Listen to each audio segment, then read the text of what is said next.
पन्नगे च सुरेन्द्रे च कौशिके पाद संस्पृशि निर्विशेष मनस्काय श्री वीरस्वामिने नमः। ठाणम आगम के 7वें स्थान में कहा गया है सामुच्छेया आसमित्ते मिहिल उल्लगा तीरम। प्रवचन निन्हव का प्रकरण चल रहा है और आज चौथा प्रवचन निन्हव का प्रसंग सम्मुख है। निन्नव जो एक विचार को लेकर विपरीत मत वाले या विमत वाले बन गए थे, ये उनकी बात है। सारी बातों को गलत नहीं मानते थे, जैन शासन की या भगवान महावीर की। किसी एक बात को लेकर उनके मन में शंका हो गई या वैमत्य हो गया, जो कुछ भी, वे प्रवचन निन्हव कहलाते हैं।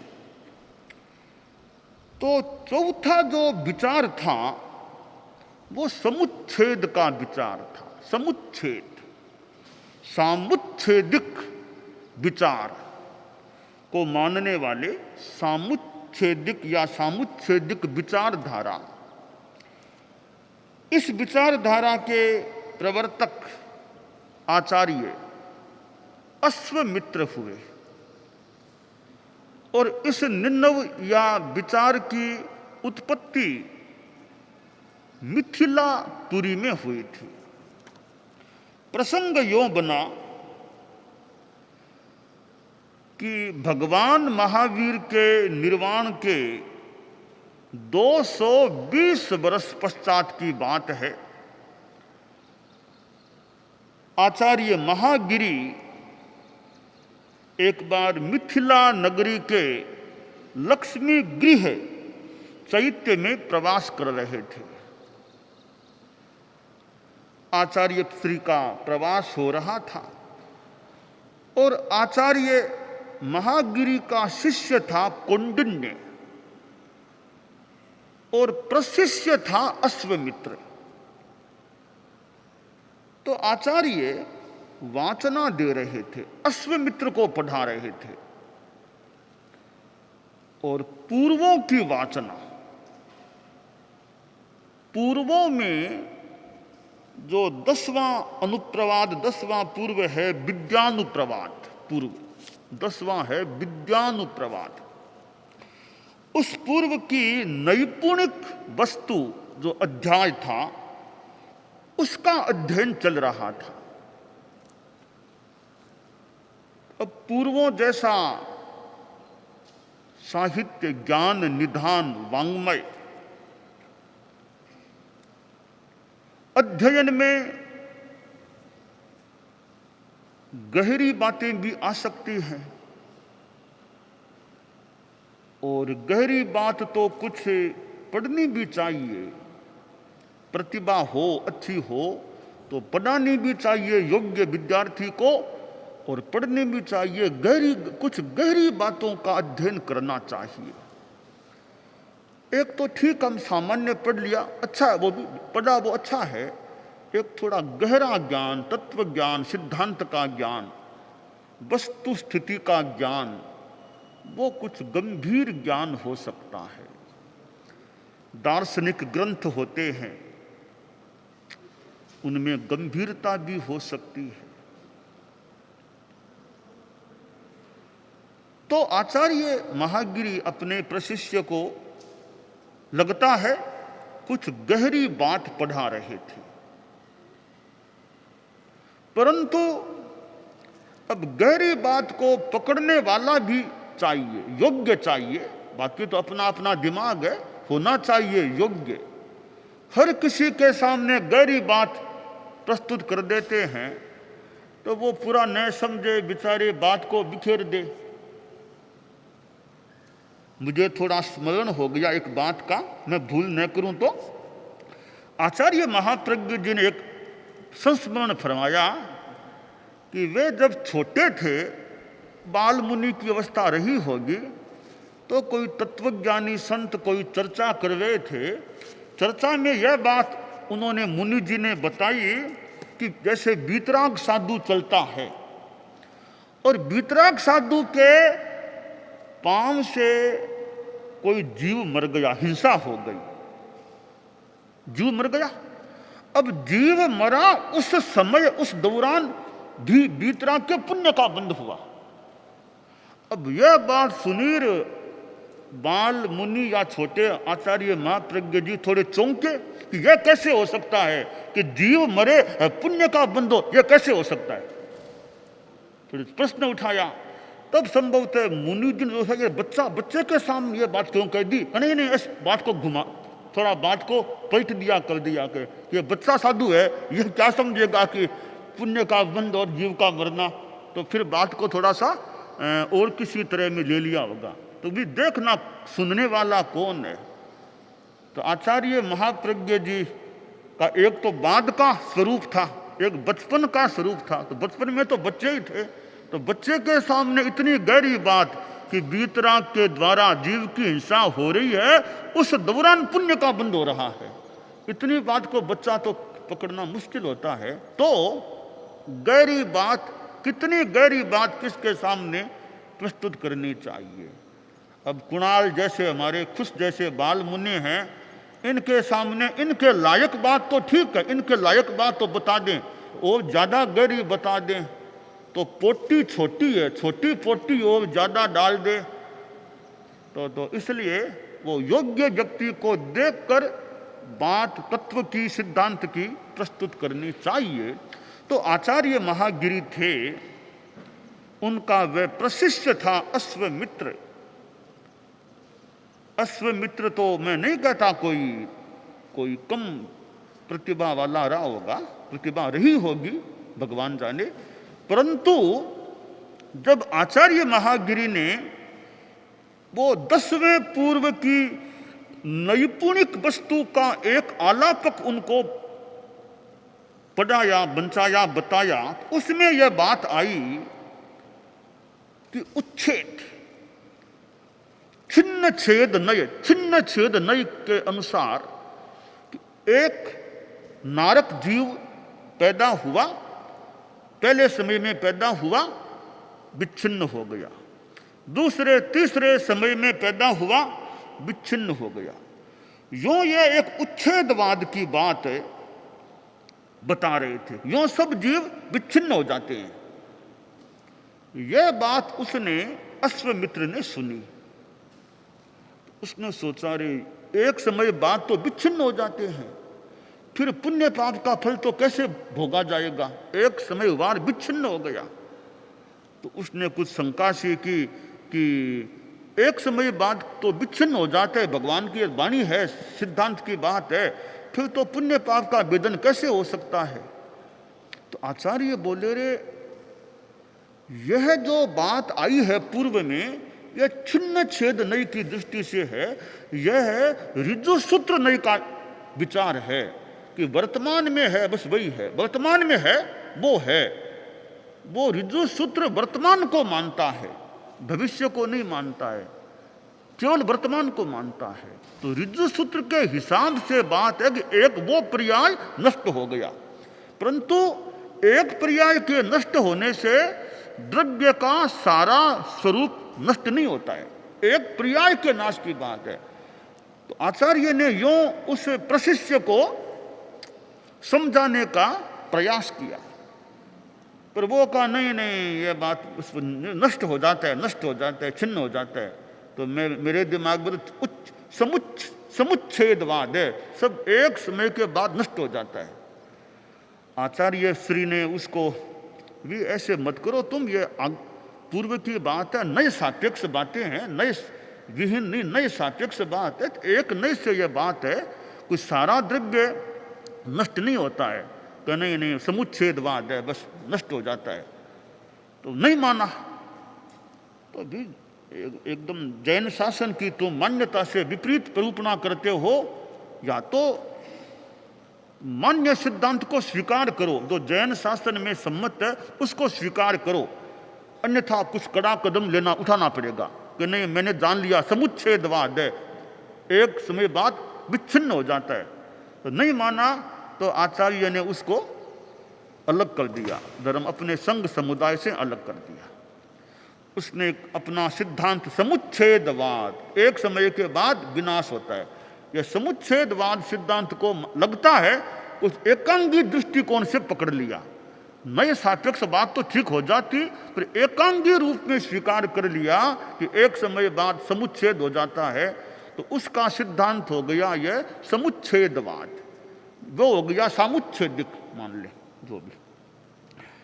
अब वो अलग हो गया, अलग अपना विचरण करने लगा। तो एक बार वह कंपिलपुर नगर में आया, तो वहां भी श्रावक लोग थे, जैन शासन के श्रावक थे, और वे श्रावक थे तो शुल्क पाक, ये चुंगी लेने वाले, चुंगी अधिकारी वे श्रावक थे। तो वह वहां गया कंपिलपुर में, तो श्रावकों ने सोचा रे मुनि जी थोड़े सिद्धांत से अलग हो गए हैं। तो वे खंड रक्षा श्रावक थे, खंड रक्षा नाम के वे लोग, सोचा मुनि जी को कैसे वापस रास्ते पर लाएं, समझाने का प्रयास तो करें, हम तो गृहस्थ हैं, अब साधु तो हर कोई काम नहीं कर सकता, हम तो गृहस्थ हैं, कोई भी तरीका काम ले सकते हैं। तो वे चुंगी अधिकारी लोग थे, वो साधु वहां से गुजरा होगा, साधु को पकड़ा, अरे कौन हो तुम, उसको पीटना शुरू किया, पिटाई की साधु की।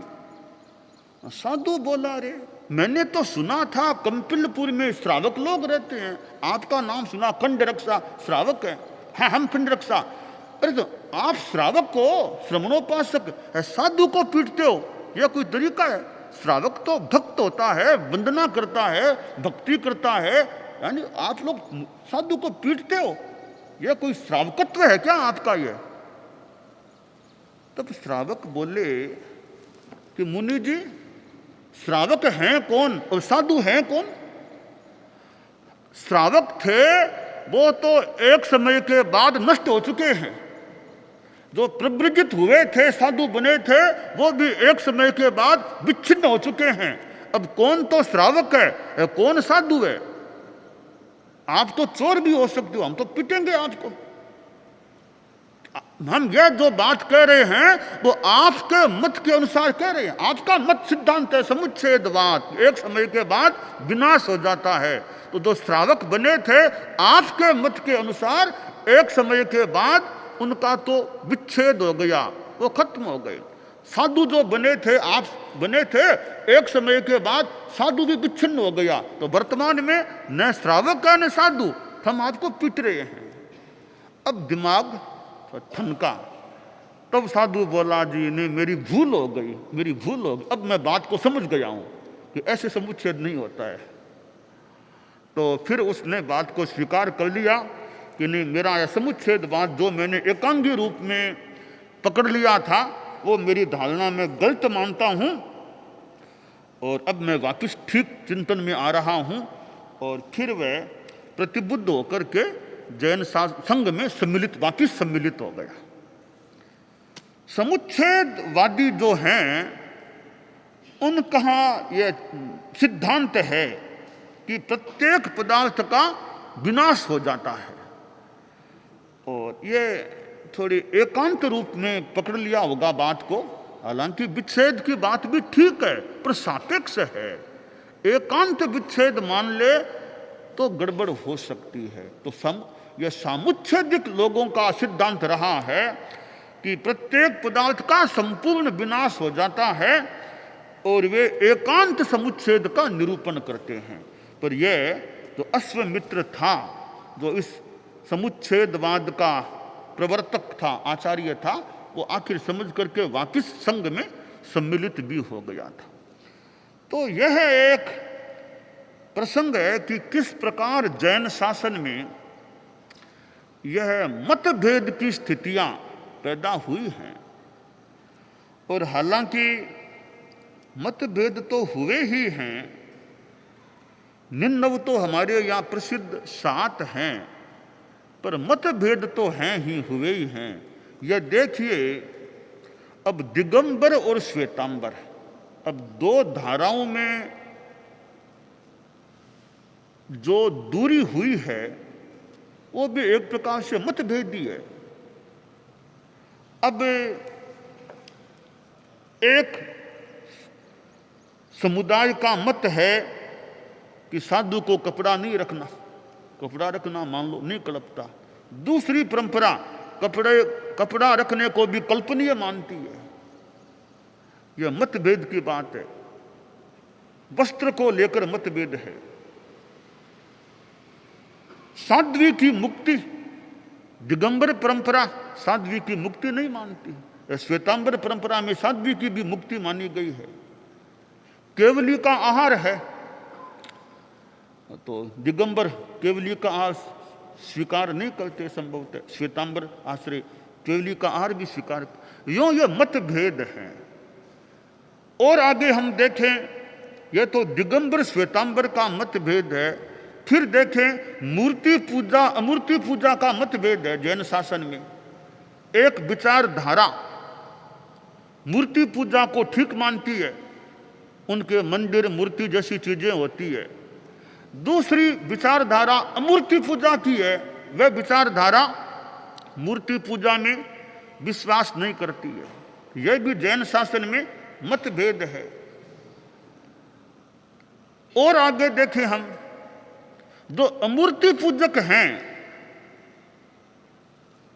वे स्थानकवासी तेरापंथी ये मुख भस्त्रिका रखते हैं।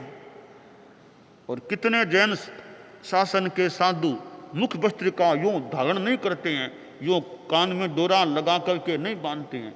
यह भी एक भेद है परंपरा का। और आगे चलें तो मिथ्यात्व की करणी को लेकर भी मतभेद है। इधर दान दया के सिद्धांतों में भी आगे जाकर के वैमत्य हुआ है। तो मैं बता रहा था कि निन्नव तो ये वैसे 7 ही माने गए हैं, परंतु विचार भेद वो जैन शासन में है, व्यवहार या आचार भेद भी है। अब केवल ज्ञानी विद्यमान हो तब तो एक वो मान लो एकदम प्रमाणभूत है, उन्होंने जो कह दिया सो ठीक माना जा सके। केवल ज्ञानी तो है नहीं, अब तो सब भाई भाई रह गए। पिता तो चले गए, अब भाई भाई रह गए हैं। तो भाई भाई में तो आपस में फिर हो सकता है कि पिता था तब तक मान लो, पिताजी ने जैसा कहा मान लिया। पिताजी चले गए, अब भाई भाई हैं, तो एक भाई दूसरे की बात क्यों माने। सबका अपना अपना वर्चस्व हो सकता है, भूमिका हो सकती है। तो माने कि जैन शासन के पिता भगवान महावीर तो चले गए, बाद में भाई भाई रह गए, तब आपस में कई बातों को लेकर यह मतभेद हो गया। और परिणाम स्वरूप लगता है दिगंबर परंपरा श्वेतांबर परंपरा में दूरी हो गई। दिगंबर श्वेतांबर तो हो सकता है भगवान महावीर के सम्मुख भी रहे हों, अचेल सचेल हो सकता है, परंतु बाद में दूरी हो गई कि हम तुमको साधु नहीं मानते, हम तुमको साधु नहीं मानते, दूरी हो गई। और जहां कहीं भी दुराग्रह होता है वहां वो दूरी और ज्यादा मजबूत हो सकती है। परंतु भगवान महावीर की निर्वाण शताब्दी 25वीं निर्वाण शताब्दी आई थी, वह एक महत्वपूर्ण अवसर था जैन शासन के लिए। और दिल्ली में आचार्य तुलसी भी विराजमान थे, चतुर्मास भी दिल्ली में था, लंबा प्रवास हुआ था। जैन शासन के विभिन्न संप्रदायों के दिगंबर चार कितने कितने उस समय दिल्ली में उपस्थित थे। और जैन शासन की दूरी को संभवतः कम होने का एक वह मौका मिला था। जैन शासन की दूरी कम होने का, परस्पर की दूरियों को कम करने का मौका मिला था। और आचार्य तुलसी जैसे आचार्य उधर दिगंबर परंपरा के भी थे, और भी आचार्य आदि जो थे, एक बड़ा जैन शासन का वो अच्छा समुदाय उस समय दिल्ली में था। और ये एक प्रतीक, एक ध्वज जैसी बातें हुई थी। श्रमण सुत्तम ग्रंथ की बात जुड़ी हुई है। एक मंच पर कैसे बैठते थे। आज भी देखता हूं मैं, यदा कदा दिगंबर श्वेतांबर साथ में मंच पर आसीन होते हैं, साथ में प्रोग्राम चलता है, समापना कार्यक्रम में साथ में होते हैं, महावीर जयंती का भी कितने साथ में हो, और भी समय समय पर प्रोग्राम भी साथ में होते हैं। तो ये एक प्रकार का पक्ष है कि दूरी को कम होने का मौका मिला है। दूरियां बड़ी भी हैं तो दूरियां कुछ सिमटी है, ऐसा भी कुछ अंशों में कहा जा सकता है। तो यह जो निन्नववाद का प्रसंग है वो ऐसे तो थोड़ी वैमत्य की ही बात है। कई वाकिस फिर संघ में सम्मिलित भी हो गए थे। तो ठाणम में एक प्रकरण है निन्नव, प्रवचन निन्नव का, उसका आज मैंने चौथा अंश वर्णित किया है। आगे की बात यथासंभव आगे।